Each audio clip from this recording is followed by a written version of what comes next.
Oke, ya, shalom, selamat malam, Bapak Ibu Saudara sekalian yang dikasihi Tuhan Yesus. Kita akan memulai ibadah Zoom Kamis Ministry kita malam hari ini. Terima kasih atas kehadirannya semuanya, Bapak Ibu Saudara. Kita akan memuji Tuhan terlebih dahulu. Kita akan memuliakan Tuhan kita, sebab besar kasih-Nya pada kita. Kita merasakan bahagia, sukacita luar biasa saat berkumpul seperti ini, Bapak Ibu Saudara.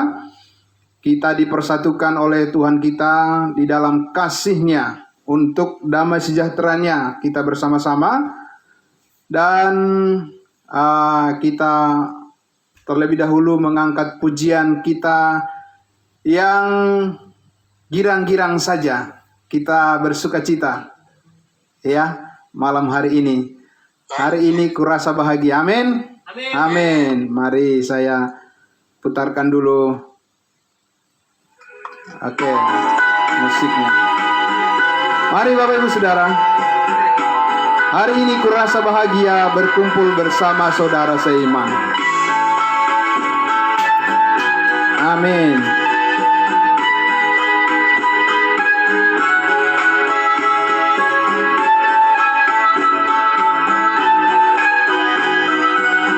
Yuk.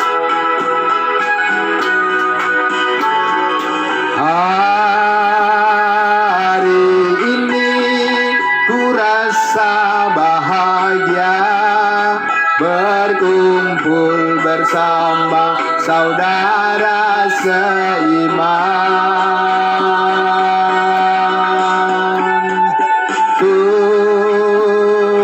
Tuhan Yesus telah satukan kita tanpa memandang di antara kita. Bergandengan tangan. Bergandengan tangan dalam kasih, dalam satu hati, berjalan dalam terang kasih Tuhan. Kau sahabatku, kau sahabatku, kau saudaraku, tiada yang dapat memisahkan kita. Oh, oh. Kau sahabatku, kau saudaraku, tiada yang dapat memisahkan kita. Amin.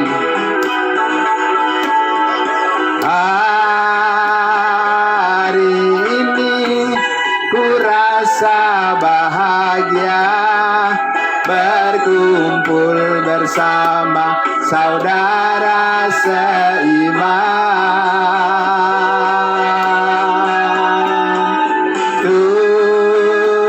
Tuhan Yesus telah satukan kita tanpa memandang di antara kita. Bergandengan tangan dalam kasih, dalam satu hati, berjalan dalam terang kasih Tuhan.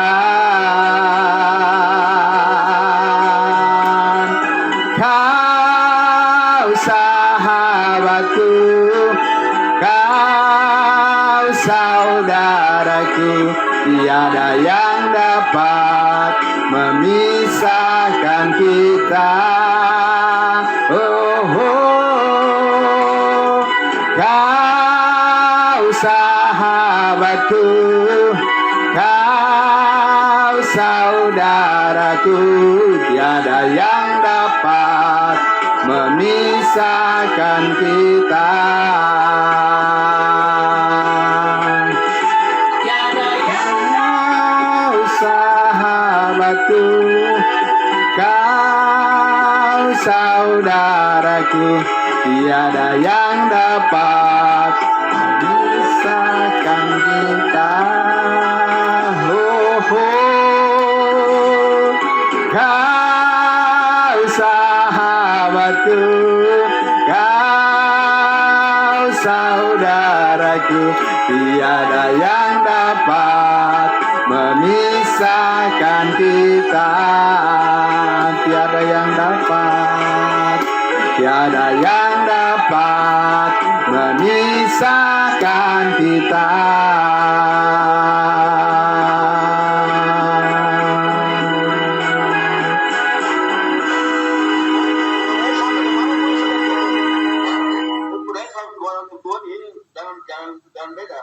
Oke. Ya. Waktu setempel sampai di samping mana waktunya orang. Oke, baik. Kita langsung saja pada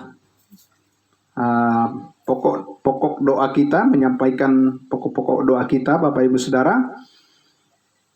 Mari kita langsung saja kita berdoa. Mari kita berdoa. Iya, mari kita berdoa.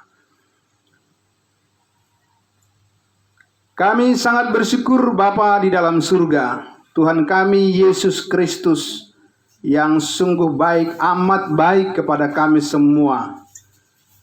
Satu hari penuh kami Tuhan diberikan kesempatan untuk beraktivitas, melakukan tugas dan tanggung jawab kami, dan kami berterima kasih atas penyertaan kasih Tuhan. Apa yang kami kerjakan, apa yang kami lakukan dalam satu hari, kami percaya Tuhan yang memberikan buah yang manis. Terima kasih Tuhan Yesus. Dan pada malam hari ini Tuhan, kami semua di acara Zoom Kamis Ministry ini, di berbagai tempat ya Tuhan, kami bisa berhimpun walaupun secara virtual, tapi kami berterima kasih Tuhan Yesus karena kami bisa dipersatukan bersama-sama di tempat ini Tuhan, bersama-sama kami Tuhan Yesus untuk menaikkan doa-doa kami, rasa syukur kami kepada Tuhan, dan juga untuk saling mendoakan dengan sesama saudara-saudara kami. Bapa di dalam surga, terima kasih Tuhan Yesus. Kami mohon campur tangan Tuhan untuk saudara-saudara kami yang barangkali saat ini masih dalam kondisi di mana mereka akan menjalani pengobatan untuk pemulihan karena sakit penyakit yang mereka alami. Kami percaya Tuhan memberikan kesembuhan untuk saudara-saudara kami yang mengalaminya. Bapa di surga, juga kami berdoa ya Tuhan untuk saudara-saudara kami juga yang saat ini barangkali sedang di dalam upaya untuk menemukan pekerjaan yang telah Tuhan siapkan bagi mereka. Tuhan senantiasa memberkati tepat pada waktunya, yang terbaik selalu datang daripadamu ya Tuhan. Juga untuk pendidikan daripada anak-anak kami yang sampai saat ini oleh karena situasi pandemi virus corona, anak-anak kami yang masih dalam jenjang studi mereka, yang sedang berjuang dalam pendidikan mereka, biarlah kiranya Tuhan memberkati dan membuat mereka berhasil sesuai dengan kehendak Tuhan. Dan Tuhan memberikan kepintaran pada anak-anak kami semuanya. Walaupun dalam situasi yang sulit, tapi mereka boleh tetap bertekun untuk melakukan pembelajaran mereka yang terbaik. Berkati juga para orang tua supaya senantiasa bisa mereka mendidik anak-anak mereka dengan penuh kasih sayang dan panjang sabar untuk bisa menuntun anak-anak mereka sehingga pendidikan anak-anak kami semua bisa berjalan dengan sebaik-baiknya demi masa depan mereka tentunya. Terima kasih Bapa di dalam surga. Tidak lupa kami Tuhan mendoakan semua yang hadir pada malam hari ini di acara Zoom ini Tuhan Yesus. Kami berterima kasih Tuhan untuk kesehatan Engkau berikan pada kami semuanya. Untuk itu hamba berdoa untuk semua saudara-saudara kami yang sudah bergabung maupun yang sedang dalam persiapan untuk bergabung di Zoom meeting malam hari ini. Tuhan memberkati semuanya dan juga di dalam acara kami sebentar untuk proses diskusi dan juga mendengarkan firman Tuhan. Semuanya kiranya campur tangan Tuhan memberkati kami semua dengan kebenaran firman. Akhirnya Bapa di surga, tidak lupa kami mendoakan juga untuk bangsa dan negara kami Tuhan, yang sampai saat ini masih terus berupaya untuk mengatasi daripada tantangan yang begitu berat dialami oleh bangsa kami ini karena COVID-19, perekonomian, dan juga segala sesuatu yang terkait dengan kemajuan daripada masyarakat Indonesia. Kami doakan pemerintah kami Tuhan Yesus, apapun yang sedang dilakukan saat ini, biarlah semuanya kerjasama yang baik dan bisa berjalan dengan sebaik-baiknya, sehingga bangsa dan negara kami bisa kembali kepada kehidupan yang normal. Demikian pun ya Tuhan, setiap anak-anak Tuhan Yesus bisa lebih leluasa lagi untuk berkarya, untuk membawa berita keselamatan kepada dunia ini. Terima kasih Bapa di dalam surga. Inilah ucapan syukur dan doa kami Tuhan. Di malam hari ini dimuliakan nama-Mu kekal sampai selama-lamanya. Dalam nama Tuhan Yesus kami berdoa dan bersyukur. Haleluya. Amin. Amin. Ya. Baiklah, langsung saja saudara-saudaraku, malam hari ini saya akan menyampaikan terlebih dahulu firman Tuhan sebagai renungan untuk kita semua, dan juga barangkali nanti akan berlanjut seperti biasa dengan diskusi-diskusi kita, sharing, berbagi tentunya. Ya, sesudah saya menyampaikan materi firman Tuhan sesuai dengan topik kita malam hari ini. Tapi saya terlebih dahulu mohon izin nanti sesudah saya menyampaikan materi ini, barangkali sebelum jam 8 saya mohon izin nanti untuk left, karena saya ada kegiatan sosial yang mau saya hadiri sebentar ini. Nah, terima kasih untuk perhatiannya. Tapi nanti mohon dilanjutkan lagi dengan acara seperti biasa, di mana kita saling melengkapi, berdiskusi, mempertajam lagi apa yang sudah disampaikan materi untuk lebih kita memahami banyak lagi firman Tuhan yang menguatkan kita semua. Nah, baiklah, Bapak Ibu Saudara yang dikasihi Tuhan Yesus, saya membawakan firman Tuhan pada malam hari ini dengan judul yang sudah di-share kepada kita semua, yaitu adalah apakah kita ini sudah berdiam di hadirat Tuhan, gitu ya. Ini penting untuk lebih kita melihat lagi seperti apa keajaiban daripada kasih karunia Allah yang luar biasa yang sudah sampai pada kita semuanya, sehingga kita nanti bisa memahami, bisa melihat seperti apa hubungan yang kita miliki saat ini dengan Tuhan kita, dengan Allah kita, ya. Dan di awal ini, Bapak Ibu Saudara, saya pertama-tama tentunya menyampaikan sedikit dulu mengenai definisi atau arti daripada hadirat ini, ya. Nah, kita sudah terbiasa mendengar kami berdiam di hadirat Tuhan, begitu ya. Dan bahkan kadang-kadang ada juga yang berdoa kiranya turunlah hadirat Tuhan, begitu ya. Ya, saya juga kurang begitu paham maksudnya turun ke hadirat Tuhan itu turun seperti apa. Saya juga kurang mengerti maksudnya. Tapi malam hari ini saya mencoba untuk mengajak kita mendiskusikan seperti apa kita di posisi hadirat Tuhan. Jadi hadirat ini kalau di dalam Alkitab yang berbahasa Inggris biasanya disebut dengan presence, ya, kehadiran, itu ya, hadapan atau posisi berhadapan, begitu ya. Jadi kalau kita berada di hadirat Tuhan, berarti Tuhan sedang berhadap-hadapan dengan kita, begitu ya. Nah, Bapak Ibu Saudara, tentu pendefinisian ini kita akan lihat dari dalam Alkitab ya.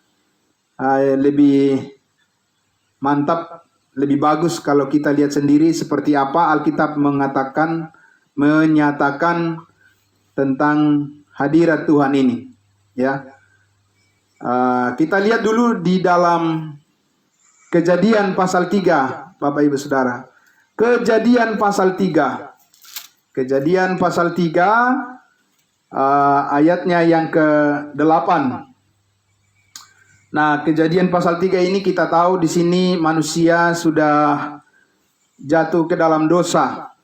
Sebelumnya mereka, yaitu Adam dan Hawa, masih hidup di dalam kesucian, di zaman kesucian ya. Tetapi di pasal 3 ini mereka sudah jatuh ke dalam dosa. Dan di ayatnya yang ke-8, Kejadian pasal 3 ayat 8, dikatakan di situ,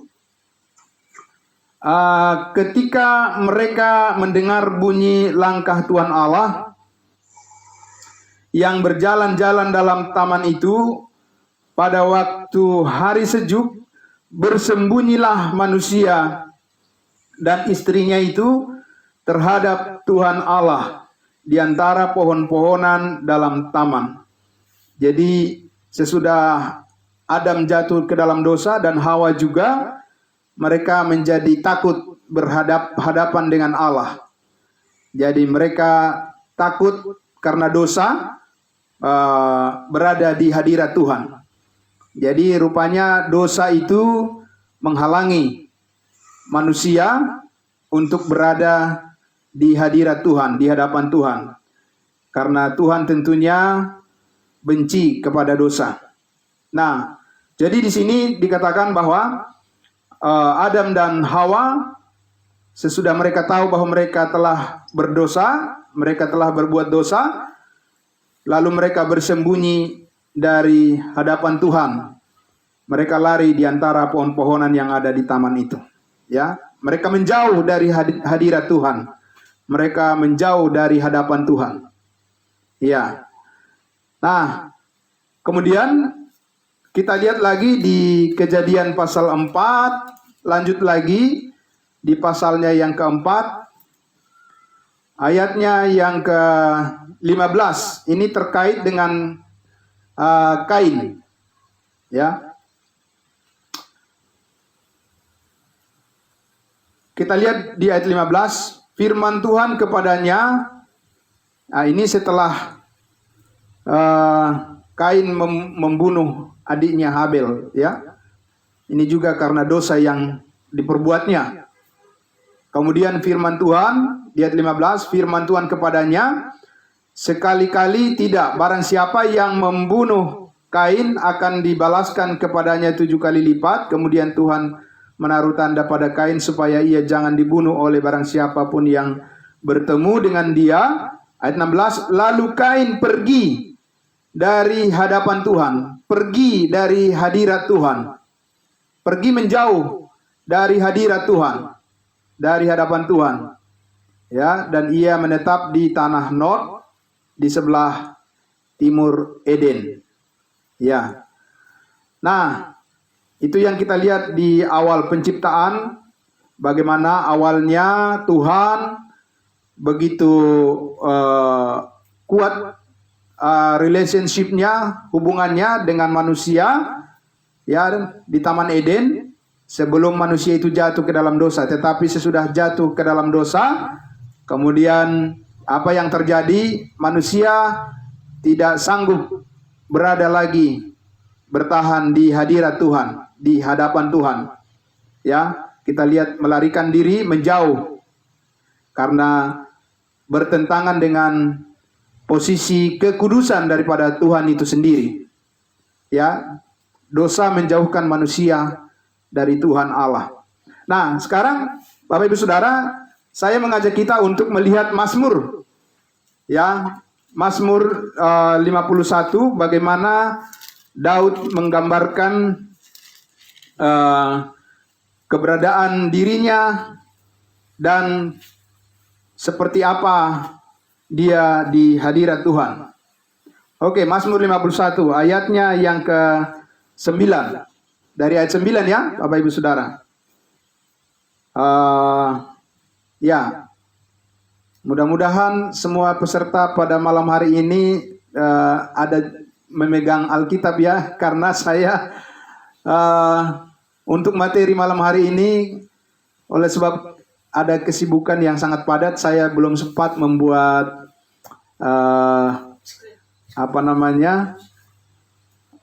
PowerPoint seperti biasanya ya. Jadi saya mohon dimaklumkan. Nah, oke, langsung saja kita lihat Alkitab kita. Mazmur pasal 51. Kita lihat dari ayatnya yang ke-9. Ya. Mazmur 51 dari ayat 9. Ini Mazmur Daud. Ya. Dia katakan begini. Bersihkanlah aku daripada dosaku dengan hisop, maka aku menjadi tahir. Jadi dia minta Tuhan supaya membersihkan apa? Membersihkan dosanya. Dosa Daud. Kemudian selanjutnya dikatakan, basuhlah aku, maka aku menjadi lebih putih dari salju. Itu ya.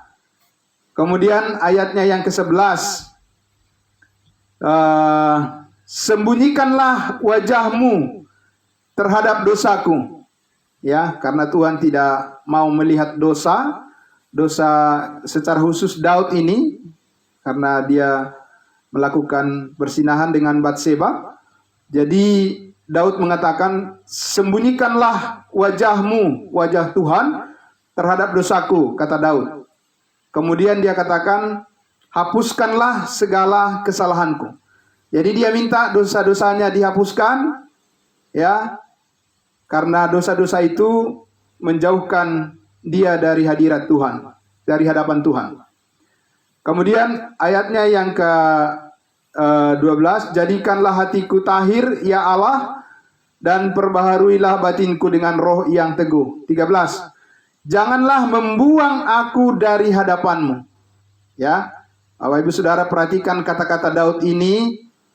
Ya, dia katakan, janganlah membuang aku dari hadiratmu, dari hadapanmu ya Tuhan. Ya, dan dikatakan lagi selanjutnya, dan janganlah mengambil rohmu yang kudus daripadaku. Ya, bisa nanti akan kita lihat Bapak Ibu Saudara betapa berbedanya posisi kita sebagai orang-orang yang sudah ditebus dari segala dosa kita, di mana Tuhan sudah mengampuni segala kesalahan kita, dan tentu kita akan lihat nanti Tuhan tidak akan tidak memperlakukan lagi kita saat ini seperti apa yang dikatakan oleh Daud di sini. Dia minta dosanya kesalahannya dihapuskan, dosanya diampuni. Dia bilang, janganlah membuang aku dari hadapanmu, dari hadiratmu, begitu ya. Kemudian dia katakan, janganlah mengambil roh kudusmu, rohmu yang kudus daripadaku, roh Tuhan. Roh Tuhan adalah roh kudus tentunya. Ya.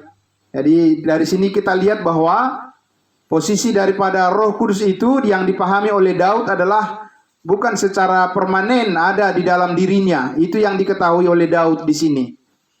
Kemudian Daud juga menyadari bahwa belum semua dosa-dosanya diampuni Tuhan. Karena dia masih meminta agar kesalahannya dihapuskan. Belum semua dihapuskan dosa-dosanya. Itu yang dimengerti oleh siapa? Yang dimengerti oleh Daud. Ya. Jadi kita harus paham itu. Daud sendiri itulah yang dipahami dia. Lalu yang kita pahami saat ini tentu berbeda Bapak Ibu Saudara ya. Bahwa semua dosa-dosa kita sudah dihapuskan, sudah diampuni Tuhan. Nah, itu yang kita lihat yang disampaikan oleh Daud, Mazmur 51. Jadi Daud menyadari betul pada waktu itu dosa-dosanya belum semuanya diampuni Tuhan, maka terkait dengan itu dia pun mengatakan, janganlah ambil rohmu daripadaku ya Tuhan, dan hapuskanlah dosa-dosaku, dan janganlah membuang aku. Ya, kalau kita lihat Bapak Ibu Saudara, tentunya nanti akan lebih jelas lagi saya tunjukkan ayat-ayat firman Tuhan sebagai dasar bahwa kita tentunya tidak mengambil model seperti yang Daud katakan ini ya, Bapak Ibu Saudara ya. Tapi alasannya mengapa tidak sama, bukan menjadi model kita untuk memahami kehadiran Tuhan dalam hidup kita. Nanti akan saya jelaskan di poin yang berikutnya ya. Tapi kita lihat dulu ketika masa Yesus melayani di bumi. Kita lihat Yohanes pasal 14. Yohanes 14. Mari kita lihat Bapak Ibu Saudara, kita buka Alkitab kita, Yohanes pasal 14 ayatnya yang ke-15 dan 17. 15 sampai 17. Saya akan bacakan begini. Judul perikopnya di situ apa? Yesus menjanjikan penghibur, ya. Ayat 15. Jikalau kamu mengasihi aku, ini Yesus yang berkata, kamu akan menuruti segala perintahku. Dia sampaikan itu pada murid-muridnya waktu itu. Ayat 16. Aku akan minta kepada Bapa, dan ia, Bapa, akan memberikan kepadamu seorang penolong. Ya, satu penolong sebetulnya ya. Satu penolong yang lain. Supaya ia menyertai kamu selama-lamanya. Yang kita tahu yang penolong ini adalah Roh Kudus. Dari mana kita tahu? Ayat 17 dikatakan, yaitu roh kebenaran. Dunia tidak dapat menerima dia, sebab dunia tidak melihat dia dan tidak mengenal dia. Tetapi kamu mengenal dia, sebab ia menyertai kamu dan akan diam di dalam kamu. Akan diam di dalam diri murid-muridnya. Ya, baru akan. Ayatnya yang ke 25, 26. Masih pasal yang sama. Semuanya itu kukatakan kepadamu selagi aku berada bersama-sama dengan kamu. 26. Tetapi penghibur. Nah, siapa yang dimaksud? Yaitu Roh Kudus yang akan diutus oleh Bapa dalam namaku. Akan diutus. Ya. Jadi belum murid-murid pada saat itu belum ada di hadirat daripada Roh Kudus. Ya. Dialah yang akan mengajarkan segala sesuatu kepadamu dan akan mengingatkan kamu akan semua yang telah kukatakan kepadamu. Jadi kalau Roh Kudus sudah turun, maka disitulah orang-orang Israel yang percaya ini akan berada di hadirat Tuhan. Oke? Ya, tapi sebelum Roh Kudus itu turun ke atas mereka, Yesus mengatakan bahwa Roh Kudus itu, penghibur itu akan diutus oleh Bapa. Ya. Kalau Bapa sudah mengutus Roh Kudus itu turun ke atas orang-orang yang percaya, orang-orang Israel yang percaya, maka mereka akan berada di hadirat Tuhan, di hadapan Tuhan. Ya. Nah, kalau kita lihat Bapak Ibu Saudara di Kisah Para Rasul 1. Nah, disinilah Kisah Para Rasul 1 ini, di sini Yesus menegaskan lagi apa yang pernah dia katakan kepada murid-muridnya sesudah Yesus bangkit ya. Tapi sebelum naik ke surga, di Kisah Para Rasul 1 ayatnya yang keempat dan ayat 5 dikatakan, pada suatu hari ketika ia makan bersama-sama dengan mereka, Yesus maksudnya, bersama-sama dengan murid-muridnya, ia melarang mereka meninggalkan Yerusalem dan menyuruh mereka tinggal di situ, menantikan janji Bapa. Itu tadi yang dijanjikan mengenai kehadiran daripada Roh Kudus, turunnya Roh Kudus. Yang demikian katanya, telah kamu dengar daripada aku, daripada Yesus, ayat 5, sebab Yohanes membaptis dengan air, tetapi tidak lama lagi kamu akan dibaptis dengan Roh Kudus. Ya, jadi turunnya Roh Kudus adalah baptisan Roh Kudus bagi bangsa Israel yang dijanjikan waktu itu kepada mereka. Dan kalau kita lihat penggenapannya itu di pasal 2 persis di hari Pentakosta, ya, pasal 2 ayat 1 sampai ayat 4, disitulah terjadi apa yang dijanjikan oleh Yesus kepada murid-muridnya. Ayat 1 dikatakan, pasal 2 Kisah Para Rasul. Ketika judulnya di situ, judul perikopnya Pentakosta. Ketika tiba hari Pentakosta, semua orang percaya berkumpul di satu tempat. Tiba-tiba turunlah dari langit suatu bunyi seperti tiupan angin keras yang memenuhi seluruh rumah di mana mereka duduk, dan tampaklah kepada mereka lidah-lidah seperti nyala api yang bertebaran dan hinggap pada mereka masing-masing. Ayat 4, maka penuhlah mereka dengan Roh Kudus. Disitulah mereka berada di hadirat Tuhan ketika Roh Kudus sudah turun kepada mereka, ya, kepada murid-murid pada saat itu. Apa yang terjadi ketika Roh Kudus turun ke atas mereka? Lalu mereka mulai berkata-kata dalam bahasa-bahasa lain seperti yang diberikan oleh Roh itu kepada mereka untuk mengatakannya. Ya, mereka berbahasa-bahasa yang lain. Nah, tapi kita perlu melihat lagi bahwa apa yang terjadi di Kisah Para Rasul ini, yaitu ketika Roh Kudus turun di pasal 2 ini pada hari Pentakosta, itu tentu adalah merupakan penggenapan daripada nubuat. Ya, penggenapan daripada nubuat. Jadi berkaitan dengan nubuat itu, Roh Kudus bukan dimeteraikan di hati setiap orang yang percaya ketika mereka percaya. Tetapi ketika mereka percaya, mereka masih harus menunggu turunnya Roh Kudus supaya mereka berada di hadirat Tuhan dengan lengkap. Ya. Ayat 14 pasal 2, masih Kisah Para Rasul 2 ayat 14, kita lihat ini adalah khotbah Petrus untuk merespon orang-orang yang saat itu mempertanyakan kejadian yang di hari Pentakosta itu. Ya kan? Di ayat 14 dikatakan, maka bangkitlah Petrus berdiri dengan ke-11 rasul itu, dan dengan suara nyaring ia berkata kepada mereka, hai kamu orang Yahudi. Ya, perhatikan itu, hai kamu orang Yahudi. Tidak ada di situ orang dikatakan orang dari bangsa lain. Masih orang Yahudi. Ya. Dan kamu semua yang tinggal di mana? Di Yerusalem. Ya, bukan yang tinggal di seluruh penjuru dunia, di belahan dunia, di seluruh benua, tidak.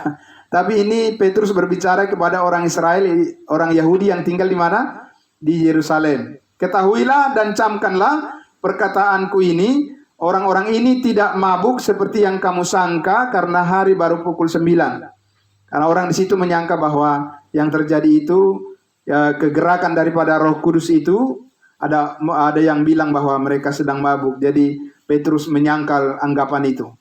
Ya. Ayat 16. Tetapi itulah yang difirmankan Allah dengan perantaraan Nabi Joel. Nah, jadi begitu Bapak Ibu Saudara. Jadi apa yang dikatakan oleh Yesus Kristus itu sinkron dengan apa yang dinyatakan oleh Nabi Joel. Ya, berkaitan dengan penggenapan daripada nubuat. Untuk siapa? Untuk bangsa Israel. Ya, itu yang kita lihat di sini. Bukan untuk semua orang dikatakan, untuk bangsa Israel di sini, ya. Di Yerusalem. Nah, Bapak Ibu Saudara yang dikasihi Tuhan Yesus, nah sekarang akan kita lihat bagaimana ya sesudah Yesus Kristus mati di atas kayu salib, mengampuni, menebus segala dosa, seperti apa keberadaan daripada orang-orang yang percaya kepadanya.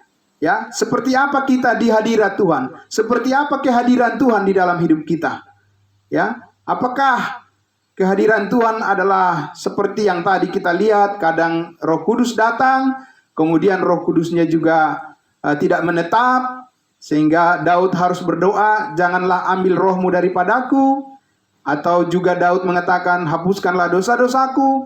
Nah, sekarang posisi kita sesudah Yesus Kristus mati disalibkan, ya mengampuni segala dosa, seperti apa Bapak Ibu Saudara? Seperti apa keberadaan kita di hadirat Tuhan? Kita lihat dulu di Kolose pasal 2 ya. Kolose pasal 2 ini bagian firman Tuhan yang dituliskan oleh Rasul Paulus sesudah dia menerima firman kasih karunia dari Yesus Kristus yang sudah dipermuliakan di surga. Begini firman Tuhan yang diterima oleh Rasul bangsa lain, Rasul Paulus disampaikan kepada kita terkait dengan keberadaan kita ya di hadapan Allah, terkait dengan kesalahan dan dosa-dosa kita. Seperti apa dikatakan di Kolose 2 ayatnya yang ke 13 dan 14. Kolose pasal 2 ya ayat 13 dan 14. Ayat 13. Kamu juga, nah siapa kamu di sini? Kalau tadi yang kita lihat itu adalah Petrus berbicara kepada orang Israel. Sekarang kata kamu di sini berbicara kepada kita bangsa lain, ya jemaat kudusnya Tuhan. Ayat 13 dikatakan kamu juga meskipun dahulu mati oleh pelanggaranmu, ya, dan oleh karena tidak disunat secara lahiriah, betul, kita tidak disunat secara lahiriah karena kita bukan orang bersunat. Tidak ada perjanjian sunat dengan kita, tapi dengan orang Israel iya. Ya, telah dihidupkan Allah bersama-sama dengan Dia. Dengan siapa? Dengan Yesus. Jadi kita telah dihidupkan bersama-sama dengan Yesus sesudah Ia mengampuni segala pelanggaran kita. Segala pelanggaran kita telah diampuni. Amin. Ini yang luar biasa. Ya. Jadi kita lihat posisi kita saat ini sesudah Yesus mati disalibkan, segala pelanggaran dan dosa kita sudah diampuni oleh Tuhan. Bukan sebagian ya, Bapak Ibu Saudara ya. Ya, tolong dicatat. Alkitab firman Tuhan ini mengatakan bukan sebagian dosa kita diampuni oleh Kristus, tapi semuanya. Ya, semuanya lunas dibayar tanpa sisa. Ayat 14. Dengan menghapuskan surat hutang yang oleh ketentuan-ketentuan hukum mendakwa dan mengancam kita. Jadi sebelum itu diampuni, sebelum itu dosa-dosa kita dihapuskan, ada ketentuan hukum yang mengancam, ada yang mendakwa kita. Ya, karena orang berdosa itu harus dihukum. Karena dosa harus dihukum. Kecuali dosa-dosanya sudah diampuni, ada yang menggantikan untuk menjadi korban sebagai penebus segala dosanya, maka orang itu dibebaskan dari hukuman. Nah, itulah posisi kita sekarang. Jadi dikatakan di situ bahwa sesudah Tuhan Yesus menghapuskan semua surat hutang yang oleh ketentuan telah mendakwa kita, itu yang dulu, dan itu ditiadakannya, ya, ketentuan pengampunan atau penghilangan akan hukuman yang mengancam kita itu ditiadakan dengan memakukannya pada kayu salib. Jadi sudah ditiadakan, tidak ada hukuman itu lagi, seperti Roma pasal 8 dikatakan, demikianlah sekarang tidak ada lagi hukuman bagi mereka yang ada di dalam Kristus Yesus. Nah, itu artinya Bapak Ibu Saudara, dosa yang menghalangi kita untuk berada di hadirat Tuhan itu sudah dibersihkan, sudah dihapuskan, sudah diselesaikan, sudah ditanggung, sudah dijauhkan semuanya oleh Tuhan Yesus ketika Dia dikorbankan di atas kayu salib, anak Allah, ya, darahnya dicurahkan, ditumpahkan untuk mengampuni segala dosa kita, bukan sebagian, semua dosa kita. Ya, karena kalau masih sebagian dosa kita, maka posisi kita untuk berada di hadirat Allah itu belum bisa sepenuhnya. Ya, belum bisa kita di dalam keadaan damai sejahtera sepenuhnya di hadirat Allah. Kalau masih ada dosa kita yang belum diampuni. Apalagi kalau kita masih menyebut diri kita adalah orang berdosa, bagaimana orang berdosa bisa berada di hadirat Allah? Ya, tapi Alkitab firman Tuhan ini mengatakan bahwa sudah diampuni kita dari segala pelanggaran kita. Ya, bukan saja hanya seperti biasa orang sebut dosa warisan, bukan hanya dari dosa warisan. Ini dikatakan dari segala pelanggaran kita. pelanggaran itu kita yang buat. Dari semuanya itu Tuhan sudah mendeklar, sudah menyatakan selesai. Ya, diampuni. Nah, dengan demikian tidak ada lagi yang menghalangi kita untuk berada tetap di hadirat Tuhan. Nah, sekarang coba kita lihat Bapak Ibu Saudara, posisi kita kalau begitu saat ini. Ya, di Efesus pasal 1 ayatnya yang ke-7. Kita lihat di dalam kitab Efesus pasal 1 ayat 7. Ya. Efesus pasal 1 ayatnya yang ke-7. Nah, ini satu pernyataan yang sangat luar biasa. Ya. Kita lihat di ayat 7 dikatakan Efesus 1, sebab di dalam Dia. Amin. Nah, ini yang luar biasa, di dalam Dia, di dalam Yesus, di dalam Allah, di dalam Tuhan. Ya. Bapak Ibu Saudara, di hadirat Tuhan, di hadirat Yesus Kristus, kita, sebab di dalam Dia dan oleh darahnya kita beroleh apa? Beroleh penebusan, ya, pembayaran lunas, yaitu apa? Pengampunan segala dosa kita. Ya, kalau di Alkitab terjemahan yang lama, Alkitab terbitan Lembaga Alkitab Indonesia, terjemahan yang lama, tahun-tahun 70-an atau 80-an, itu benar-benar disebut yaitu pengampunan segala dosa kita. Ada kata segala. Ya, saya ada beberapa Alkitab terjemahan lama saya sudah periksa, di situ disebut segala dosa kita. Ya, jadi sesuai dengan apa yang dimaksudkan di sini. Nah, karena itu Bapak Ibu Saudara, kita lihat di situ di ayat 8 dikatakan yang dilimpahkannya kepada kita, jadi dilimpahkan kepada kita dalam segala hikmat dan pengertian. Jadi kita mengerti sekarang bahwa melalui penebusan darah Kristus, bahwa semua dosa kita, segala dosa kita itu sudah diampuni berdasarkan bukan perbuatan kita, ya, bukan berdasarkan kebaikan kita, tapi berdasarkan korban tubuh Yesus Kristus. Oh, Dia telah menguduskan kita sekali untuk selama-lamanya. Amin. Nah, Bapak Ibu Saudara, karena itulah di ayatnya yang ke-13 dikatakan, kita lihat di ayatnya yang ke-13, ayat 13. Nah, ini yang sangat penting. Ini yang paling penting, sangat luar biasa, perlu kita ingat bersama-sama. Firman Tuhan yang memberi pengertian bagi kita di ayat 13 ini. Di dalam Dia kamu juga, ya. Jadi kita sudah berada di dalam Yesus, di dalam kekudusan Yesus. Amin, Bapak Ibu Saudara. Iya, kita sudah berada di dalam kekudusan Yesus, berada di dalam hadiratnya. Ya. Ketika kamu di dalam Dia kamu juga, karena kamu apa? Telah mendengar firman kebenaran. Ya, luar biasa Bapak Ibu Saudara. Kita ini adalah orang-orang yang sangat bersukacita karena kita sudah mendengarkan firman kebenaran. Amin. Puji Tuhan. Ya. Yaitu apa? Yaitu Injil keselamatanmu. Ya, jadi keberadaan kita di hadirat Tuhan itu sangat berkaitan dengan keselamatan Bapak Ibu Saudara. Orang yang belum diselamatkan tidak mungkin dia berada di hadirat Tuhan. Seperti apa dia? Orang yang belum selamat berada di hadirat Tuhan, ya. Tapi di sini dikatakan karena kita telah mendengar Injil keselamatan kita. Apa itu Injil keselamatan kita? Yaitu kabar baik, berita sukacita. Yesus mati menghapuskan segala dosa kita. Di dalam darahnya kita telah dibenarkan, telah dikuduskan sekali untuk selama-lamanya. Nah, dan di dalam Dia, di dalam Yesus kamu juga, kita, saudara-saudara, ketika kamu percaya, ya, kita perhatikan sekali lagi di situ, ketika kamu percaya, dimeteraikan dengan Roh Kudus yang dijanjikannya itu.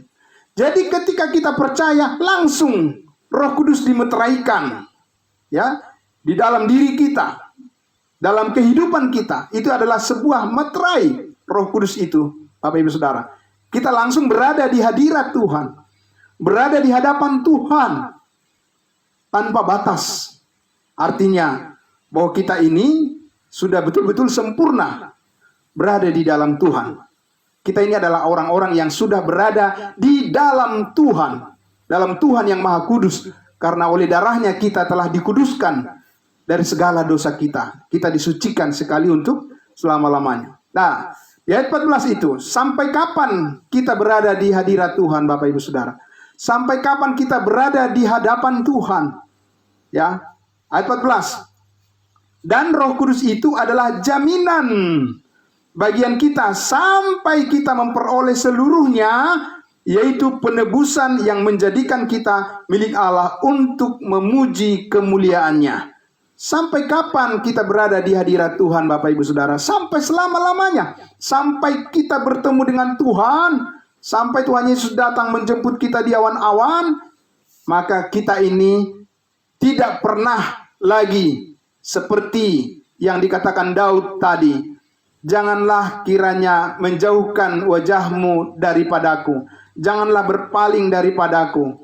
Janganlah kiranya engkau ambil rohmu daripadaku, kata Daud. Kemudian Daud mengatakan, hapuskanlah kesalahan-kesalahanku ya Tuhan.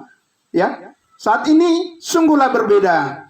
Ketika kita sudah mengerti bahwa kita sudah hidup di dalam zaman anugerah kasih karunia Tuhan saat ini, di mana Kristus telah mati mengampuni segala dosa kita, maka rencana Allah adalah, pekerjaan Tuhan yang berlaku adalah ketika orang percaya dimeteraikan dengan Roh Kudus sebagai jaminan untuk berada di hadirat Tuhan untuk selama-lamanya. Amin.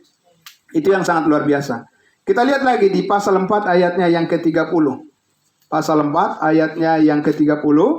Masih kitab Efesus, Bapak Ibu Saudara. Pasal 4 ayat 30. Dikatakan di sini, ya. Dan janganlah kamu mendukakan Roh Kudus Allah yang telah memeteraikan kamu menjelang hari penyelamatan. Artinya sampai kepada hari rapture, pengangkatan, ya. Roh Kudus itu telah dimeteraikan di dalam diri kita. Tapi dikatakan janganlah kamu mendukakan Roh Kudus. Nah, mendukakan Roh Kudus bukan berarti Roh Kudusnya pergi dari kita, dari diri kita. Tidak. Roh Kudus itu dimeteraikan secara permanen. Amin, Bapak Ibu Saudara. Permanen, 100%. Teguh, utuh, sempurna. Kita benar-benar selalu ada di hadirat Tuhan. Tidak kurang dan tidak lebih. Pas, tepat. Ya, Bapak Ibu Saudara, kita ini berada di hadirat Tuhan setiap saat, setiap hari, setiap minggu, setiap bulan, setiap tahun, dimanapun kita berada. Roh Kudus selalu ada bersama-sama dengan kita. Kita ada di dalam hadiratnya. Amin. Nah, itu yang luar biasa yang dikatakan firman Tuhan ini. Cuma tadi dikatakan di situ, jangan mendukakan Roh Kudus. Jangan membuat sedih hati Tuhan. Jangan menyakiti hati Tuhan. Bukan berarti Tuhan pergi meninggalkan kita. Ya, tetapi tentunya kita rugi. Kalau kita menyakiti hati Tuhan, kerugiannya bukan masuk neraka. Ya, kita sudah diberikan jaminan keselamatan hidup yang kekal oleh Roh Kudus. Tetapi tentu kita ini tahu bahwa kalau orang percaya yang menyakiti hati Tuhan, pastilah Tuhan tidak memakai dia secara leluasa untuk memuliakan namanya. Dan itu adalah satu kerugian. Atau orang percaya yang menjadi batu sandungan, tentu dia pasti rugi. Kerugiannya salah satu adalah ketika nanti bertemu dengan Tuhan, kita tahu apa yang kita perbuat, nanti kita akan pekerjaan kita akan diuji, dan bagi yang benar-benar menyenangkan hati Tuhan, melayani Tuhan, dia akan memperoleh upah yang besar di surga. Nah, ya, puji Tuhan, Bapak Ibu Saudara. Nah, sekarang kita lihat lagi dalam 2 Korintus pasal 1 ayatnya yang ke-21 dan 22. 2 Korintus pasal 1 ayat 21 dan 22. Oke, Bapak Ibu Saudara, kita lihat lagi 2 Korintus pasal 1 ayat 21 dan 22. Begini dikatakan. Sebab dia Ya, Allah yang telah meneguhkan kami bersama-sama dengan kamu di dalam Kristus adalah Allah yang telah mengurapi. Amin. Jadi kita juga sudah diurapi. Ayat 22. Memeteraikan tanda miliknya atas kita dan yang memberikan Roh Kudus di dalam hati kita sebagai jaminan dari semua yang telah disediakan untuk kita. Amin. Puji Tuhan. Haleluya. Luar biasa Bapak Ibu Saudara ya. Jadi dengan pemeteraian Roh Kudus sesuai dengan rencana Allah berdasarkan kasih karunia-Nya ini, kita mengertilah kita bahwa dikatakan sudah ada jaminan bahwa Allah telah menyediakan segala sesuatu yang terbaik bagi kita. Amin. Bahkan sudah dikaruniakannya di dalam Kristus bagi kita yang percaya, karena kita sudah ada di dalam Kristus dan Kristus sudah ada di dalam kita secara permanen. Amin. Luar biasa sukacita kita Bapak Ibu Saudara, karena kita sudah berada di hadirat Tuhan untuk selama-lamanya. Ya. Nah, kalau begitu Bapak Ibu Saudara, saya akan sampai pada kesimpulan kita, yaitu kita akan lihat di dalam 1 Korintus pasalnya yang ke-12. Ya, sebelum nanti berdiskusi, sharing firman Tuhan ini, saya akan terlebih dahulu untuk menyimpulkan dulu, untuk mengakhiri pemaparan saya malam hari ini. Kita lihat di dalam 1 Korintus pasal 12. Ini yang sangat luar biasa. 1 Korintus pasal 12 ayat 12 dan 13. Ya. Judul perikopnya di situ dikatakan banyak anggota tetapi satu tubuh. Amin. Ya. Ayat 12. Karena sama seperti tubuh itu satu dan anggota-anggotanya banyak, dan segala anggota itu sekalipun banyak merupakan satu tubuh. Demikian pula Kristus. Jadi kita tahu Kristus adalah kepala tubuh yang surgawi, dan kita adalah anggota tubuh itu. Ya. Amin. Kita udah menyatu.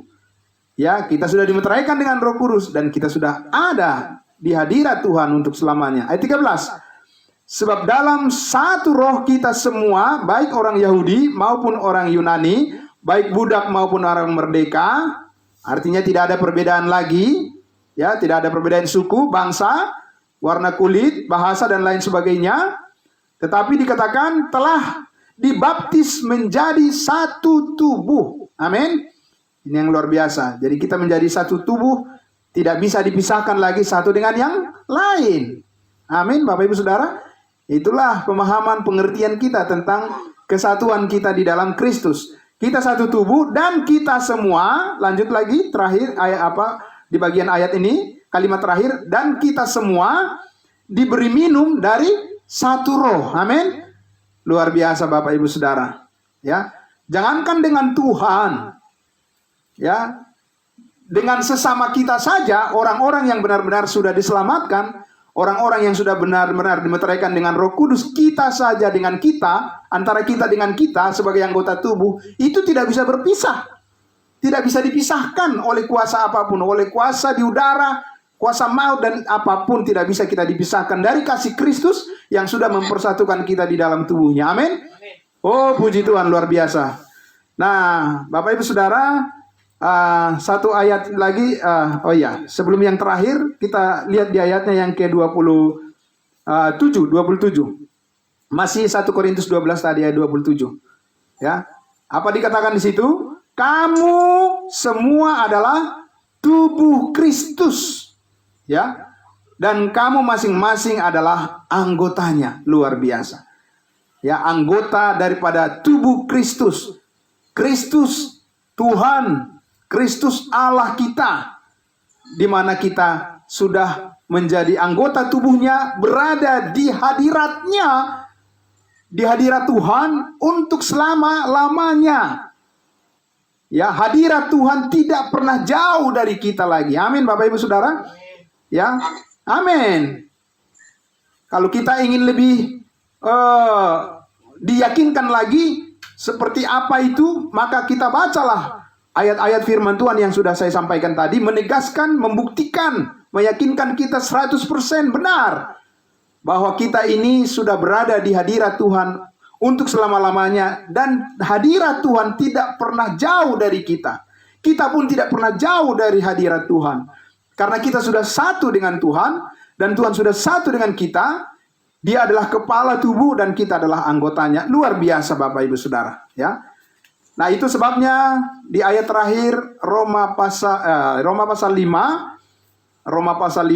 ayatnya yang pertama, apa yang kita selalu syukuri dan apa yang kita miliki dan seperti apa relationship kita, hubungan kita dengan Allah kita saat ini sesudah kita tahu bahwa Roh Kudus telah dimeteraikan dan kita juga sudah menjadi anggota tubuh Kristus untuk selama-lamanya. Di ayat 1 pasal 5 kitab Roma ayat 1 dikatakan, sebab itu kita yang telah dibenarkan karena iman. Amin Bapak Ibu Saudara, semuanya adalah karena iman.